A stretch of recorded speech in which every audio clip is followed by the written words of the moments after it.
आसमा साहिबा, आपने अपना कीमती वक्त इनायत किया। आसमा साहिबा, आगे आने वाले वक्तों में हालात किस तरह देख रही हैं ये आजम खान के स्टेटमेंट के सामने?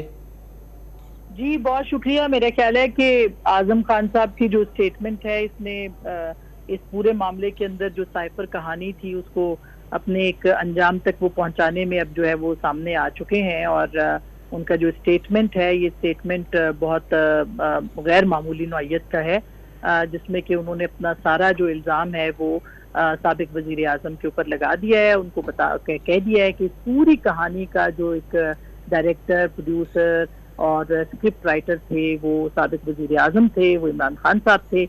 और यही वो चीज़ है जो कि अब जाहिर है कि इसके ऊपर जब मजीद तहकीकात होंगी, जो कि कुछ दिन पहले अगर आपको याद हो FIA ने इसके ऊपर बाकायदा उनको इजाज़त भी मिल गई और अब वो इसके ऊपर तहकीकात का आगाज़ करेंगे। और वो उसमें तमाम जो लोग इसमें शामिल थे और ख़ास करके साबिक वजीर आजम जो उन्होंने सियासी बयानिया इसको बनाया, और फिर उसके बाद जिस तरह से पाकिस्तान की फॉरेन पॉलिसी और पाकिस्तान के ऑफिशियल सीक्रेट एक्ट के तहत जो है वो चीज़ों को रखने की बजाय उसको एक सियासी बयानी के तौर पर उन्होंने इस्तेमाल किया, तो जाहिर है इसके ऊपर तहकीकात जो है वो आगे बढ़ेंगी।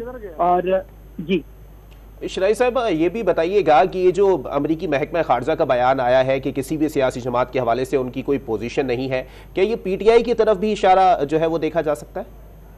देखिए, जाहिर है कि वो पोजीशन, ऐसे स्टेटमेंट्स तो आते रहते हैं कि जब आप सवाल पूछेंगे कि भई आपका पाकिस्तान की अंदरूनी सियासत के बारे में क्या मामलात के ऊपर क्या कहना है, तो वो तो जरूर देंगे।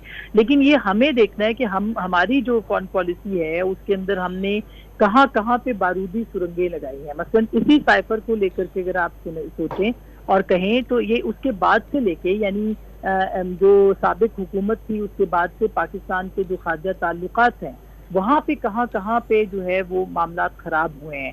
और आप ये देखिए कि जब एक चीज़ सामने आ जाती है, कॉरेस्पॉन्डेंट को जो है वो अपने जलसों में लहराना शुरू कर देते हैं आप, तो फिर जाहिर है कि बहुत सारी चीज़ें हो रही होती हैं एक ही वक्त में, आप उनको सियासी बयानिए के तौर पर इस्तेमाल नहीं कर सकते। तो जब आप करते हैं तो उसका एक असर होता है, उसका एक नुकसान होता है। वो नुकसान पाकिस्तान ने बर्दाश्त किया है और कर रहा है अभी भी।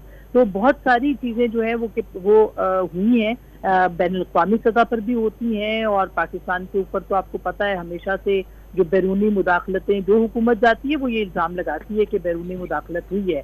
कभी ऐसा भी हुआ है कि बहुत सारे तारीखी हवाले भी मिलते रहे हैं कि जिसमें ऐसा सब कुछ होता भी रहा है। लेकिन उसके बावजूद जब आप एक अहम कुर्सी पे हैं, एक अहम ओहदे पे हैं, तो आपको ये देखना पड़ता है उस वक्त कि आप चीज़ों को जो है वो किस तरह से लेके चलेंगे, किस तरह से कौन सी बात पब्लिक में कहने की है, कौन सी बात जो है वो उस पर इन्वेस्टिगेशन करने की। मसलन 8 मार्च को अगर ये मरासला आ गया था और 9 मार्च को साबिक वजीर आजम को पता चल गया था, तो 28 मार्च तक जो है उस पे बयानिए पे जिस तरह से काम किया गया, उन पूरे दिनों के अंदर बहुत सारी ऑडियो लीक्स भी जो है वो मंजर आम पर आ चुकी हैं। अब ये जाहिर है कि मजीद तहकीकात होंगी, फॉरेंसिक होगा तो पता चलेगा कि कहाँ कहाँ क्या क्या चीज़ें और भी हुई हैं।